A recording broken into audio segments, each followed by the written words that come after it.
Hi, this is Wake and you are watching my channel. तो भाई चालू करते हैं, वापस से आते हैं अपनी सीरीज पे। और सीरीज बन रही है कौन सी? इंट्रोडक्टरी माइक्रोइकोनॉमिक्स की। सिंपल।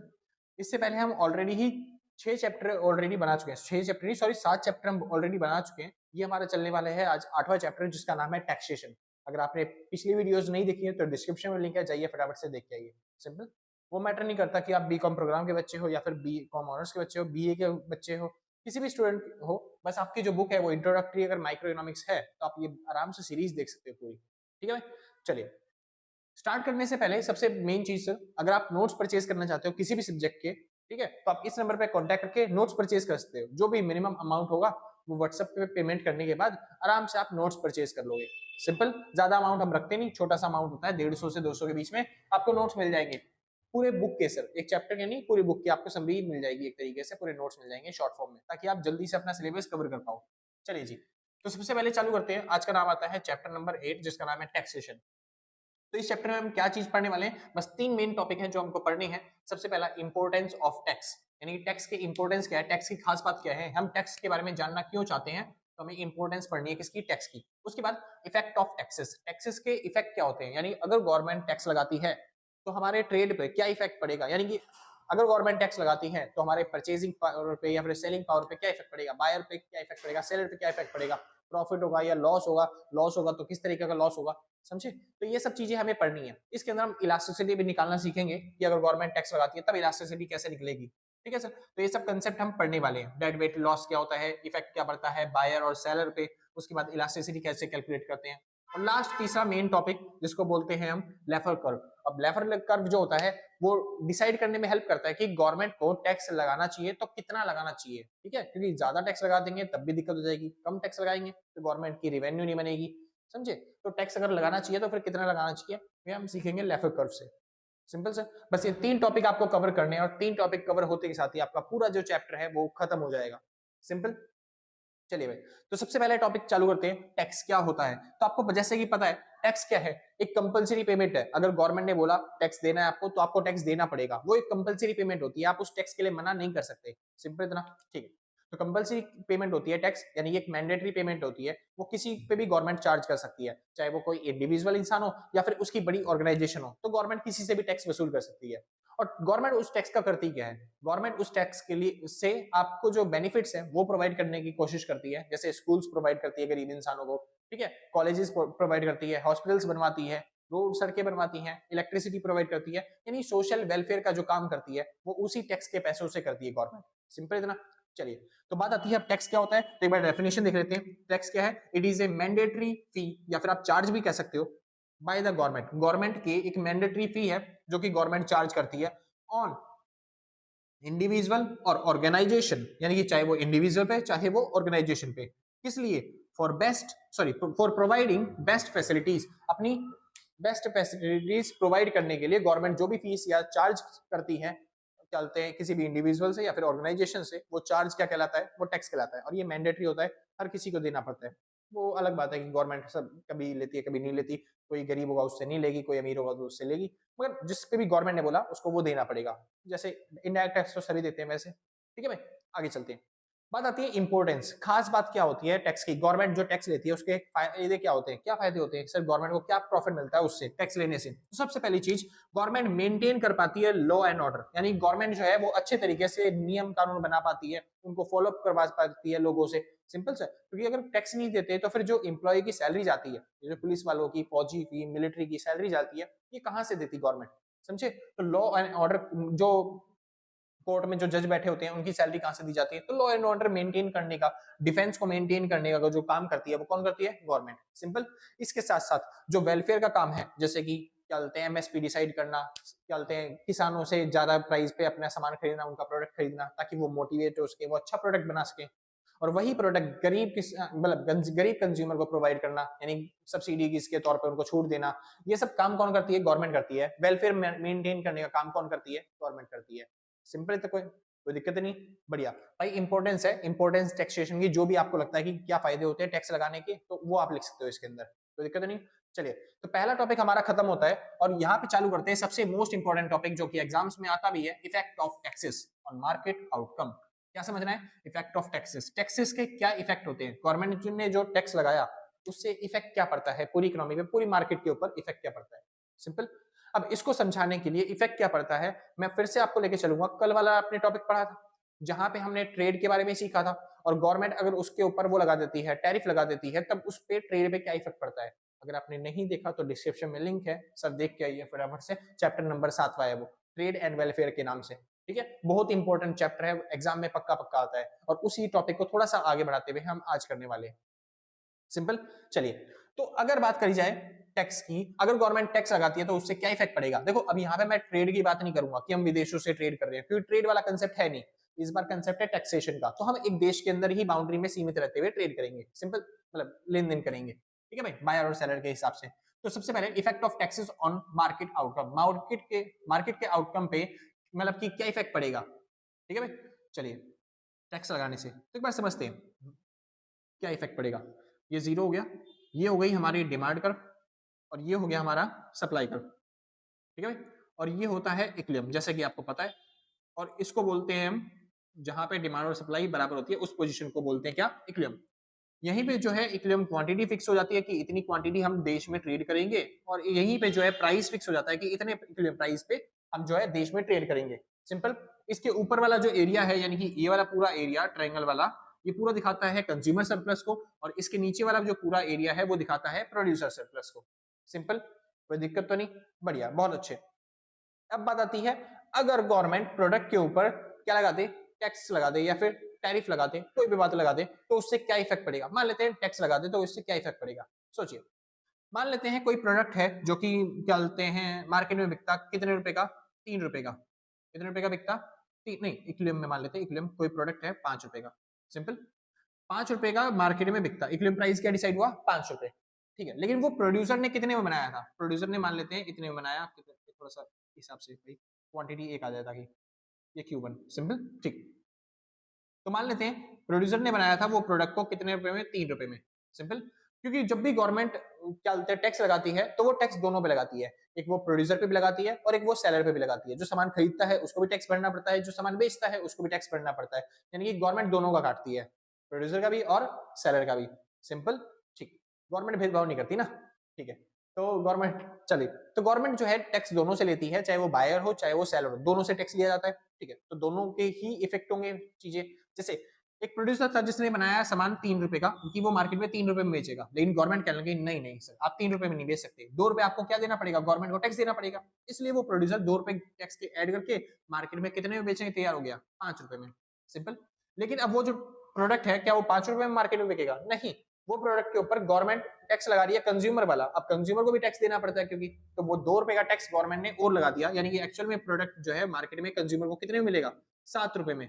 सिंपल, क्योंकि जब आप इनकम कमाते हो उसके बाद टैक्स देना पड़ता है, इनकम टैक्स, उसके बाद जो पैसा बचता है फिर आप उससे प्रोडक्ट खरीदते हो ना, तो कंज्यूमर को भी टैक्स देना पड़ता है। ठीक है भाई, तो कंज्यूमर को वो प्रोडक्ट मिलेगा 7 रुपए का, प्रोड्यूसर ने वो प्रोडक्ट कितने में बेचने के लिए बनाया था, 3 रुपए में, यानी कि बीच का जो प्रॉफिट है, मतलब एक तरीके से टैक्स का रेट है जो 4 रुपए टैक्स है, वो किसने ले लिया, गवर्नमेंट ने ले लिया।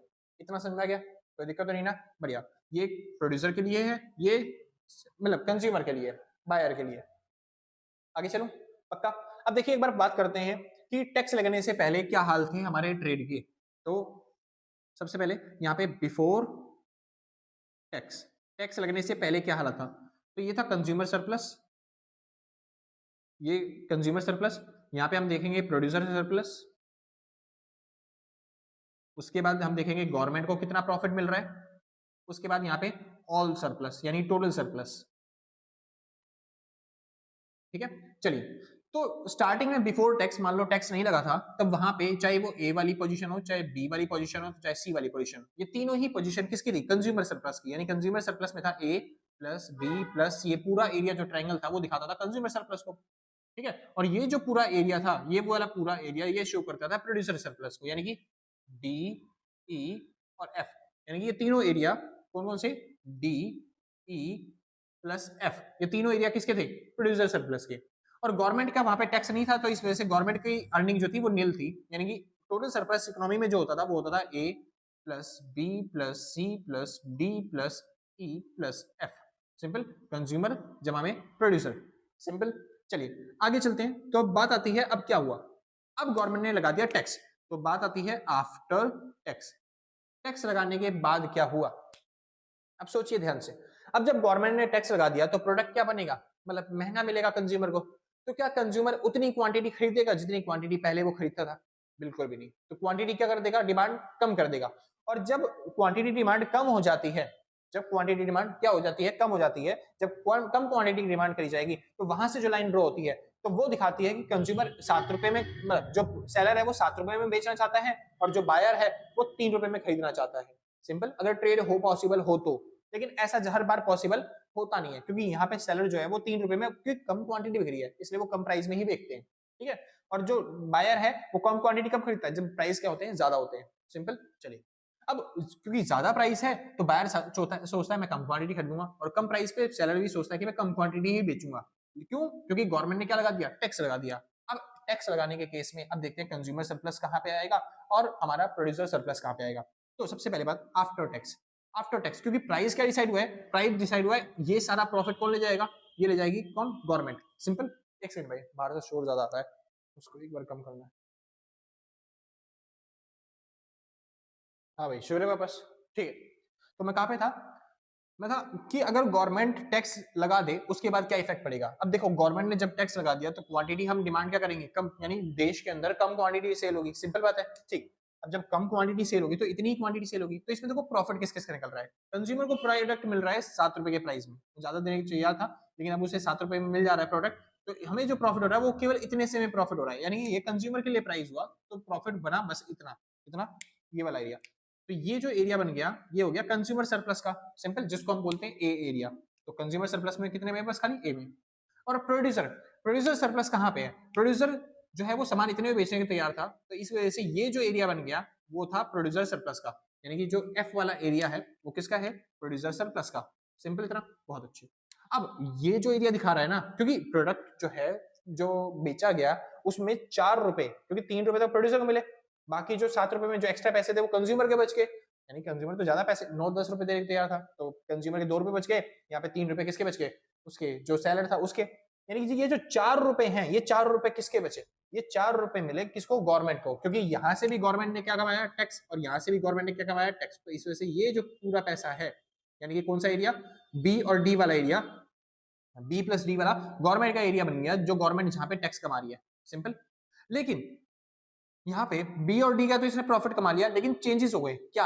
अब देखिए यहाँ पे ऑल सरप्लस में क्या चेंज हुआ, देखो पहले ए, अच्छा चेंजेस बात करते हैं, पहले ऑल सरप्लस देते हैं। तो टोटल सरप्लस कितना हुआ, टोटल सरप्लस में ए बी डी और एफ, यानी कि ए जमा में बी जमा में डी और जमा में एफ, यानी जो टोटल सरप्लस बना वो टोटल सरप्लस बना बस खाली इतना, ये पूरा एरिया।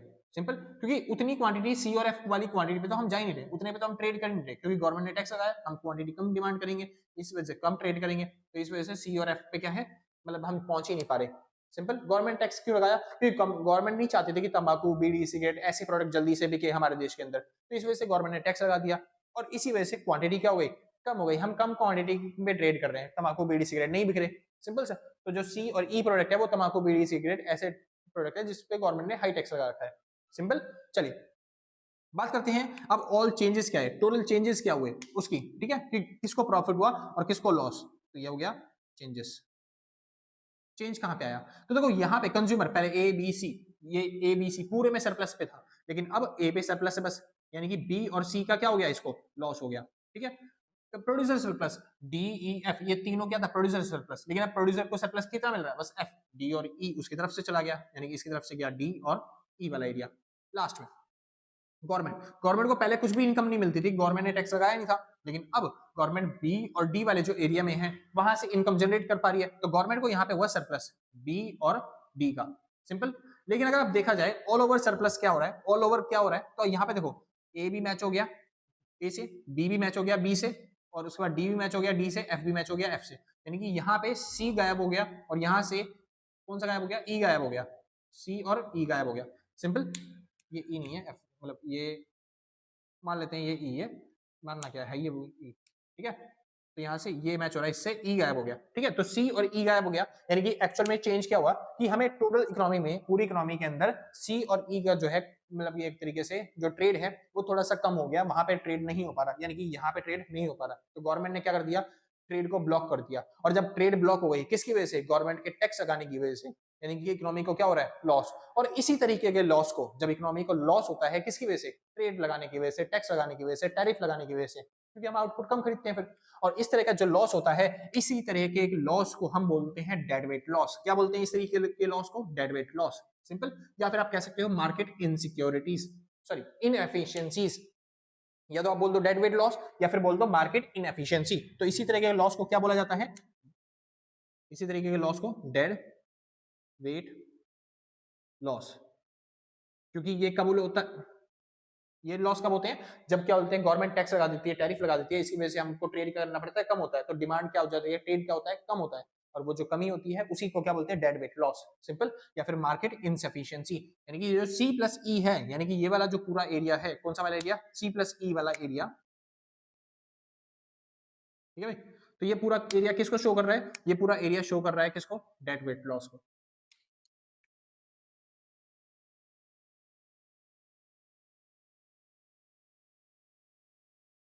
या फिर मार्केट इनसफिशियंसी को, कोई दिक्कत नहीं, समझ में आ गया इतना, बहुत अच्छे।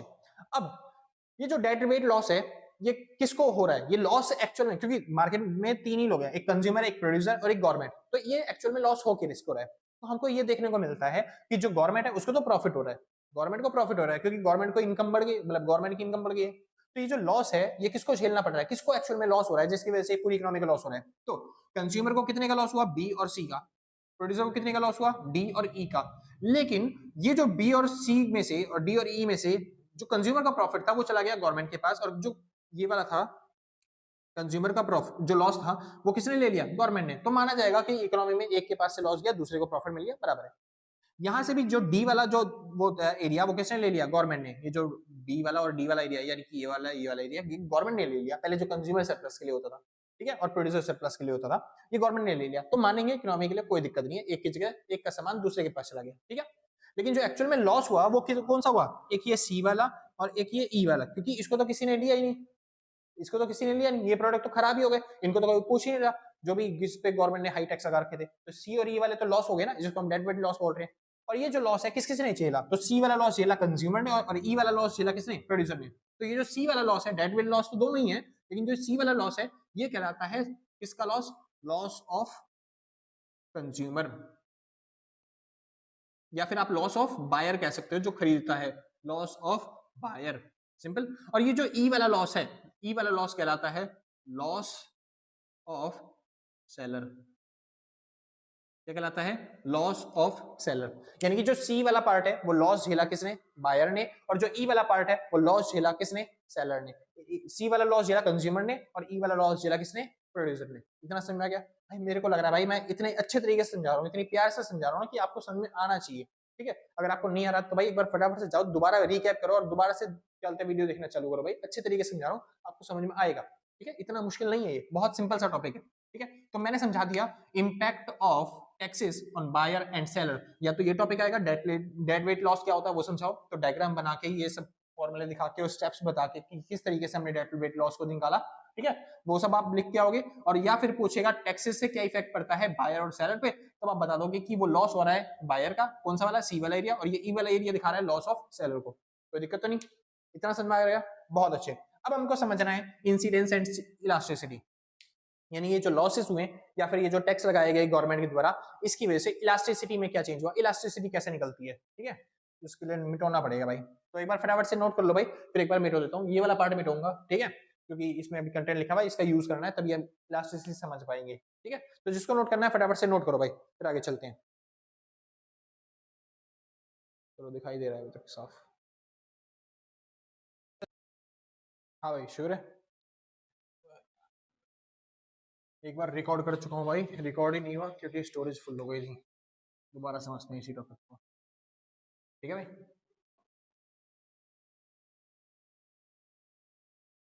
थोड़ा सा गंदा सा दिखेगा भाई, तो इसलिए थोड़ा सा उसके लिए माफी चाहता हूँ, ठीक है। देखना ध्यान से समझो फटाफट से। तो हमें निकालनी है अब इलास्टिसिटी, ठीक है।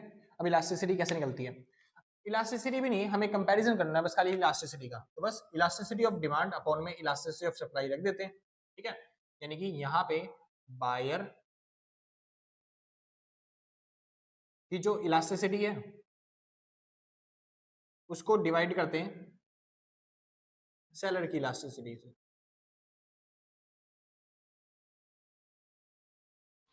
तो हमें एक्चुअल में पता चलेगा कि मार्केट में इलास्टिसिटी क्या है और इलास्टिसिटी में क्या चेंजेस आ रहे हैं, किस तरह की इलास्टिसिटी जो है हमें मार्केट में देखने को मिलेगी। सिंपल। चलिए तो फटाफट से निकालते हैं इलास्टिसिटी। जैसे इलास्टिसिटी आपको फॉर्मूला पता है, क्या फॉर्मूला होता है, डेल्टा क्यू अपॉन में चेंज इन प्राइस मल्टीप्लाई में पुराना प्राइस इनिशियल प्राइस अपॉन में इनिशियल क्वांटिटी, यही फॉर्मूला होता है। चलिए, और आपको ये भी बात पता है कि जो कंज्यूमर है उसकी इलास्टिसिटी क्या मिलेगी आपको, ठीक है। अब देखिए कंज्यूमर है तो फिर क्वांटिटी में चेंज क्या दिखेगा, देखो ये था पूरा एरिया कंज्यूमर का, सिंपल कंज्यूमर सरप्लस का। तो कंज्यूमर इतने प्राइस में राजी था, यानी ओपी प्राइस पे सामान लेने को, लेकिन अब प्राइस क्या हो रहे हैं, उसे बढ़ा के दिया जा रहा है, यानी प्राइस क्या हो गए, बढ़ गए। सेम ऐसी वो पहले ओक्यू क्वांटिटी लेना चाहता था, लेकिन टैक्स लगने की वजह से क्वांटिटी क्या करनी पड़ रही है, उसे कम करनी पड़ रही है।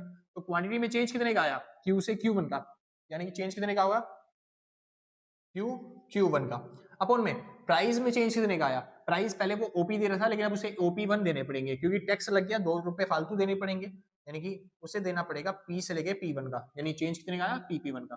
सिंपल इतना, ठीक। मल्टीप्लाई में इनिशियल प्राइस, ये है इलास्टिसिटी ऑफ डिमांड, ठीक है। मल्टीप्लाई में इनिशियल प्राइस कितना था, ओपी, चलिए, और इनिशियल क्वांटिटी कितनी थी, ओ क्यू, ठीक है। ऐसे ही हम सप्लायर वाले क्या करते हैं, यानी प्रोड्यूसर का, ठीक है। प्रोड्यूसर के लिए क्या, वही क्वांटिटी पहले वो कितने सेल करना चाहता, ओ क्यू, तो क्वांटिटी वो सेल करना चाहता था ओ क्यू, ठीक है।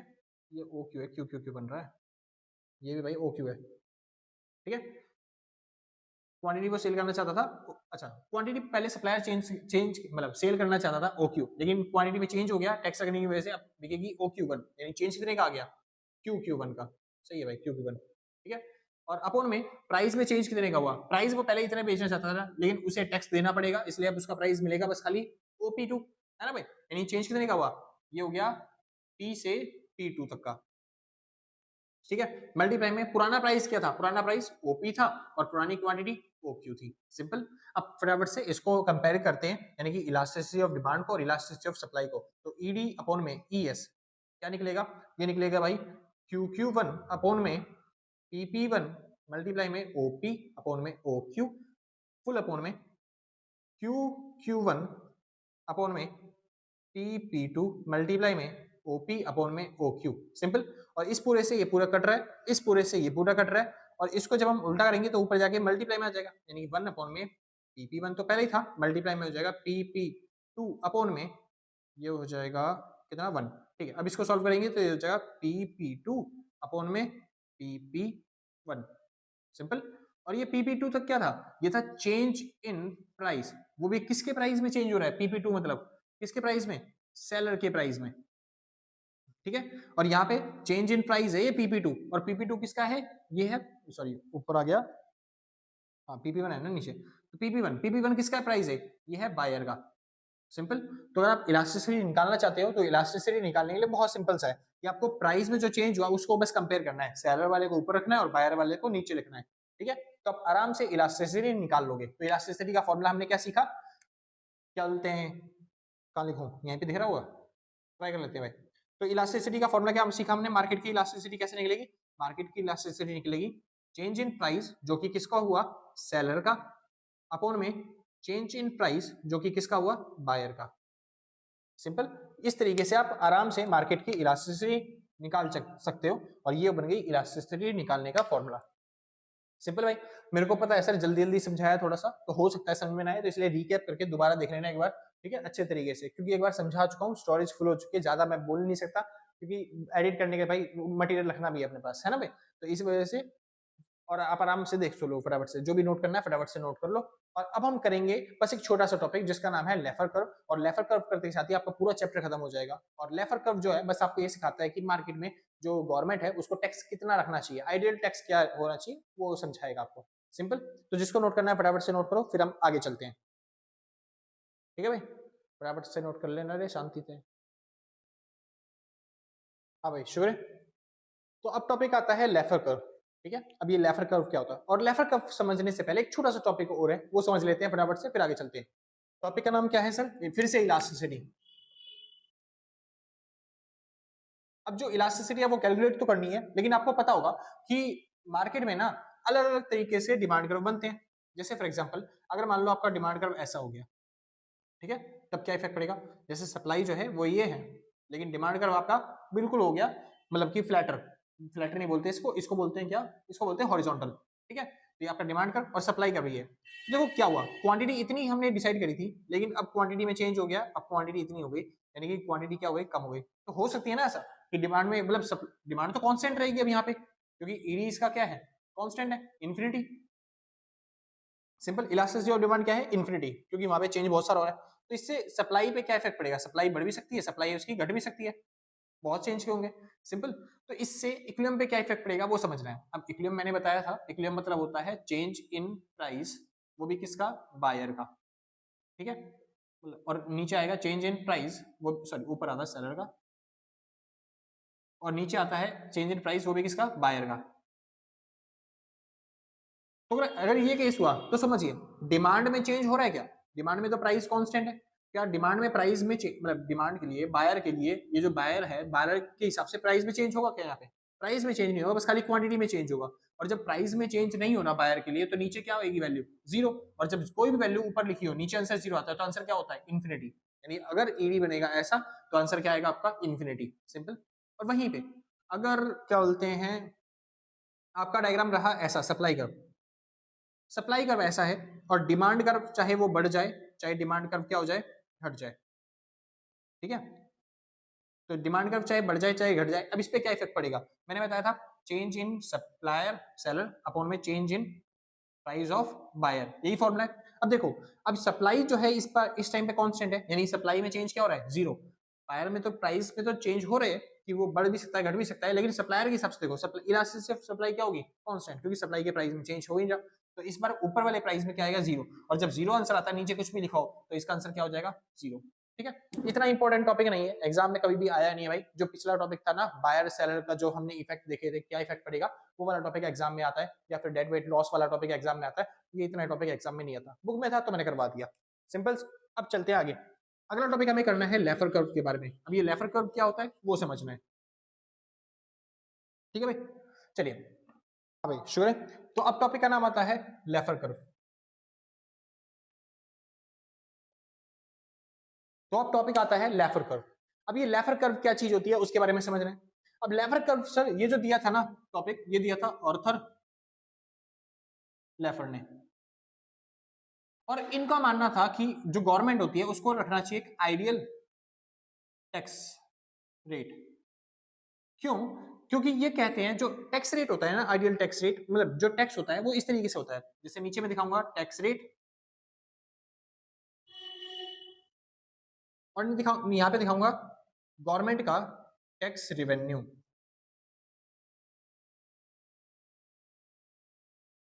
ठीक है।